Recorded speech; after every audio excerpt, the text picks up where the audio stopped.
What's crack-a-lackin'?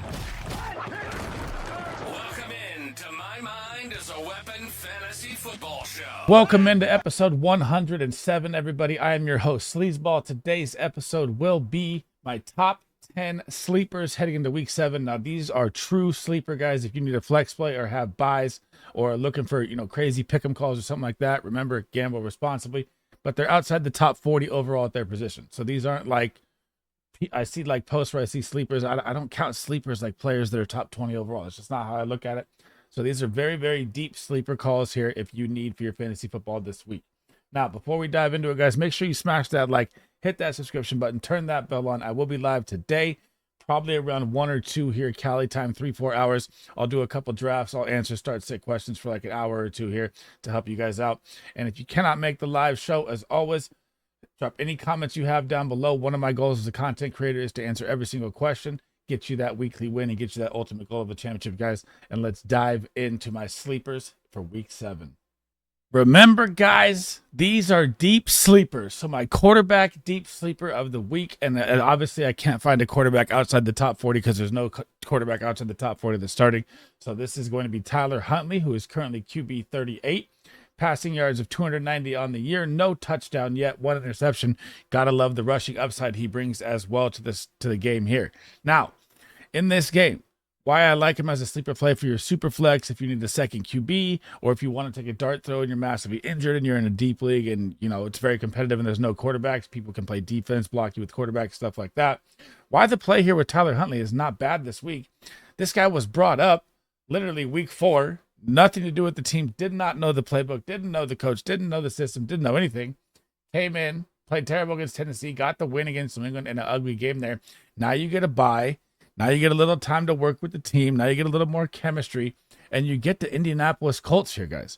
The Indianapolis Colts ranked 23rd on the season, giving up 18.2 points to the quarterback. They ranked 29th in the red zone, so very high touchdown upside.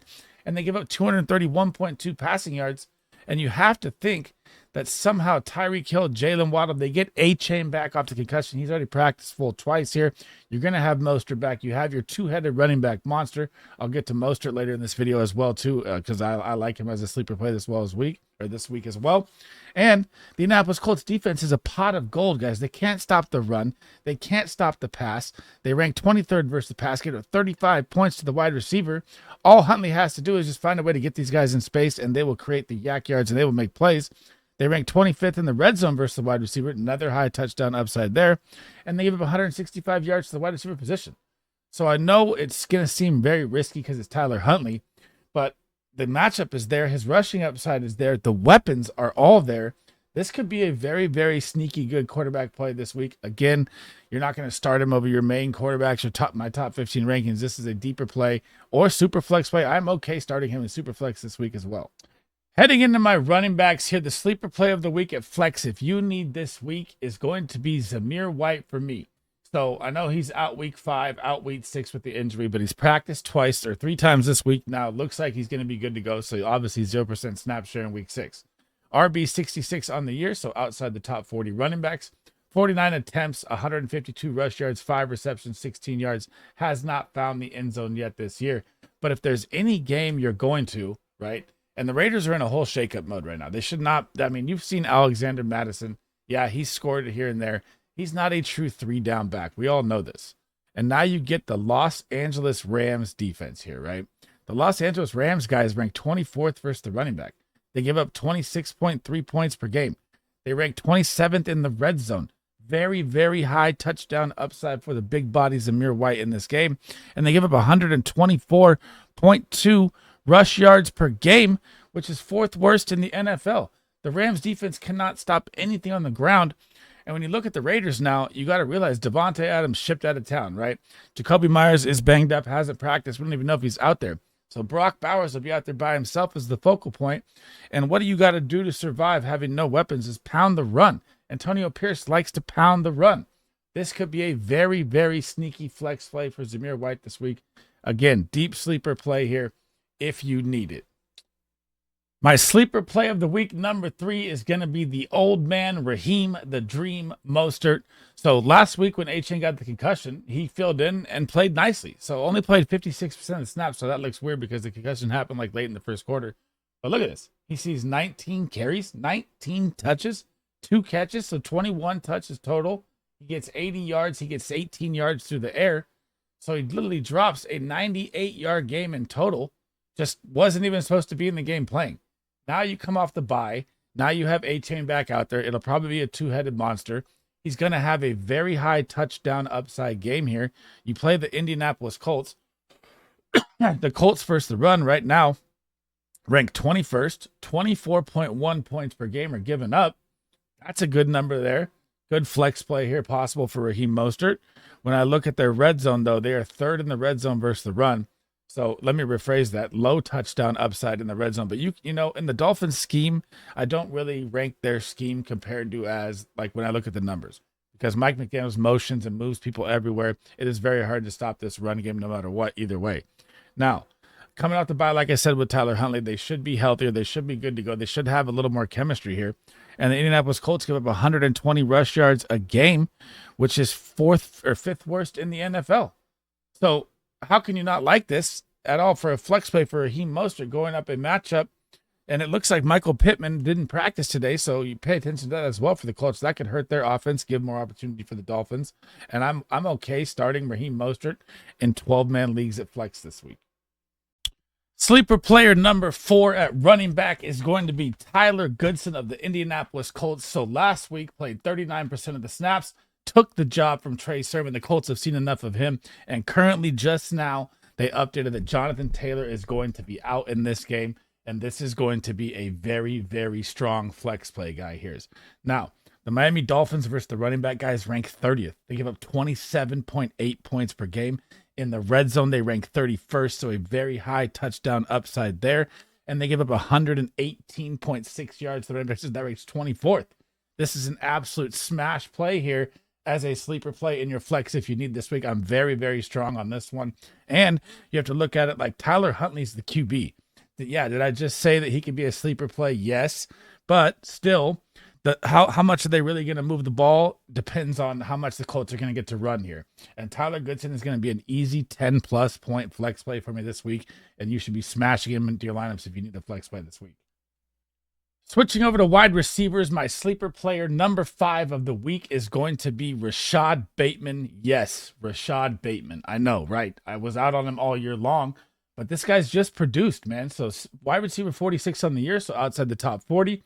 26 targets, 17 receptions, 273 yards, 2 total TDs. But what you have to look at here is also the snap share. 70% snap share.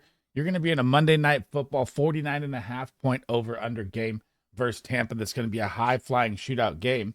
And he's had 11, 15, 11, 7, 7. His floor is there. His floor is about 8 points a game. So if you need a flex play with a high touchdown upside, I am okay with Rashad Bateman this week. And you're playing the Tampa Bay Buccaneers defense, guys. The Tampa Bay Buccaneers defense ranks 27th, 37.7 points per game given up to the wide receiver. That is ridiculous. 22nd in the red zone, so high touchdown upside. Like I said, Zay Flowers more of a gadget guy, though, manufacture touches for him in the red zone. But the taller wide receiver, the big body is Rashad Bateman. And they give up 163.8 yards to the wide receiver position. So this is going to be an easy 8 to 10 point flex play here in full point PPR if you need for your team this week.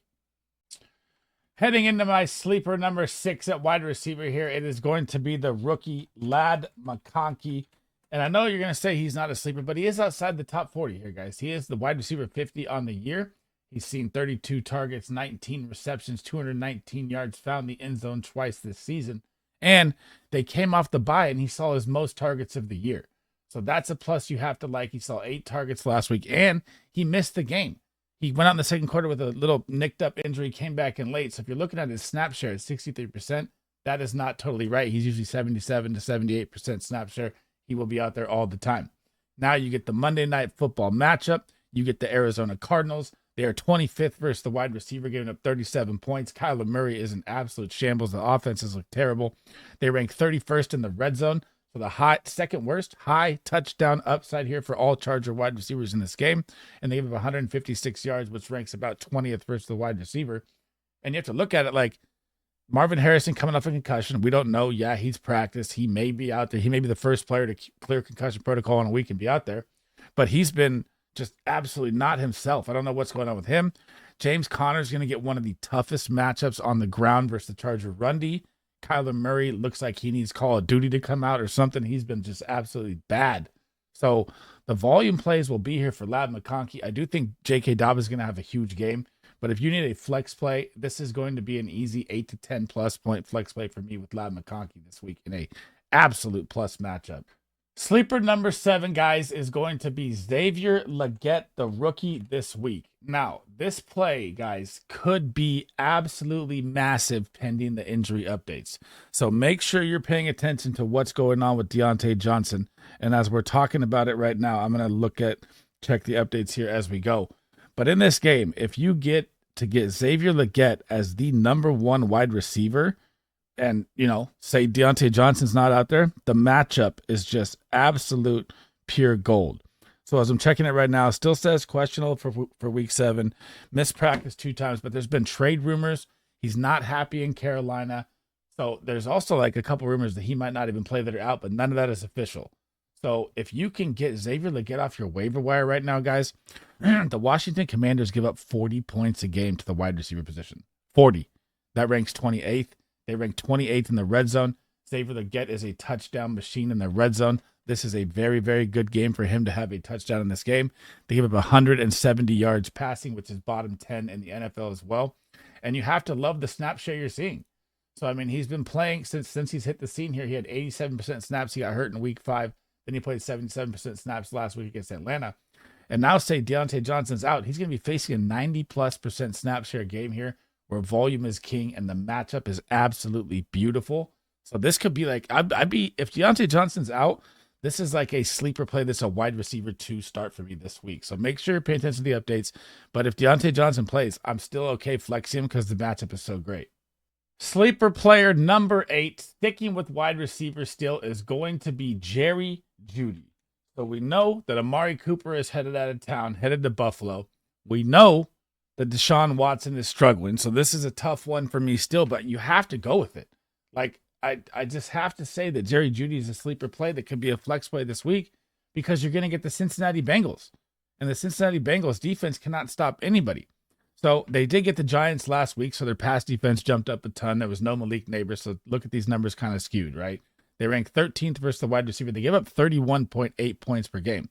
They do rank very well in the red zone. They rank top 10 in the red zone. So tough defense there to get a touchdown upside for Jeudy. They give up 150 yards passing, which is also middle of the barrel here. But if you look at like target share that he's getting, right? So Amari Cooper is a 27% target share wide receiver. All of that is going to go to Jeudy now this week. And he played 91% of the snaps last week, guys. 91. That is up in the top tier with elite wide receivers. Volume is king in fantasy football. You could see them being behind in this game where they have to pass heavy and they're going to rely on Jeudy and David Njoku now. So this is an okay flex play this week. Even though you're going to look at your, Yahoo or Sleeper app, it's probably going to say Cincinnati red, right? Don't dial into that. That's not how it works. That's just a one-game aberration where they jumped up. This is still going to be a good play here for Jeudy and an 8 to 10 flex point play if you need for your lineup this week.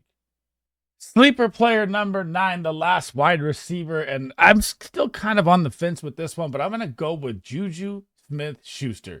Now, I know his knees are absolutely blown out, man. I know this, and he's still only 27 years old. But currently wide receiver 83, so outside the top 40 there. Played 67% of the snaps last week, which is not elite numbers. Like I said, with Jeudy, when you're looking at 91, that's insane because he never comes off the field. He had 12 targets, 9 receptions, but when you're looking at those numbers, this is like the first game he was even factored in. I mean, games before that, he's only had 3 targets as a wide receiver. So now that he's become more part of the offense, the numbers are going up. So 147 receiving yards, found the end zone as well. And you get the 49ers here. And when you look at the 49ers numbers right here, right, it's going to say 49ers are ranked 12th versus the wide receiver, giving up 30 points. They rank 8th in the red zone. So about a top 10 defense. They give up 150.7 yards per game, so middle of the barrel there. But you got to realize that Hufanga's out. Ward is coming off the injury. He looks to be back. So, I mean, there is some pieces missing for the 49er defense. I know Fred Warner covers the middle where Juju lives. So I'm also not like super high on this one. This is one of my last picks here for a sleeper play. And I don't buy a one-game hype. So like when people give me questions of should I start Juju or should I start like Tony Pollard? I'm like, you guys are like crazy, man. It's Tony Pollard. But for Juju, he's an okay dart throw for me play here. This is one of my deeper sleeper plays. I just don't buy the Juju SmithSchuster hype, but I'm going to leave it on here because he earned it, man. He got 21 points last week. He had 8 targets, 7 receptions. So, I mean, those numbers you can't ignore. So I'm going to say he's an okay flex play, but this is one of the ones that I don't love the most out of him. Last but not least, we had to get a tight end in there, right, guys? I couldn't just leave you hanging, man. It is going to be Jonnu Smith. And this matchup, guys, is absolute pure gold. But we got to talk about it here first. So, obviously, he's not outside the top 40. I said most of these players are outside the top 40. He's tight end 26. You can't really find a sleeper tight end outside the top 40. So, I'm sticking with this one. And this is a very, very good sleeper to me. Now, if you're looking at before the bye with Tyler Huntley, they look for their security blanket as a quarterback. Yes, he only played 41% of the snaps, which means he's still new to the team. He's still getting acclimated with the playbook. They're hitting the bye this week, which could have helped him even more to get more playing time. But when you look back at the New England game, he saw 8 targets, guys, as a tight end. He had 5 receptions. He had 11 fantasy points in that game. I will take 11 fantasy points anytime, any day, anywhere at the tight end position this year with how bad it's been. And then I got to look at this matchup, and you get the Indianapolis Colts, guys. They ranked 29th versus the tight end, giving up 13.4 points per game. He's projected for 5.7. I'm going to say he smashes that number. And they're also, the Indianapolis Colts in the red zone are dead last versus the tight end. So the touchdown upside is here. You know they're going to worry about Tyreek and Waddle. You know they got to worry about A-Chain and Mostert. This should be running free for Jonnu Smith at a team that struggles heavily versus the tight end. And they give up 46.2 points, which is bottom 10 in the NFL. This is going to be a decent play for Jonnu Smith. And you know Tyler Huntley gets another week. The bye has happened. They get a little healthier. They get a little more chemistry. They get some more reps. He should probably be up to like 50, 60% snap share here.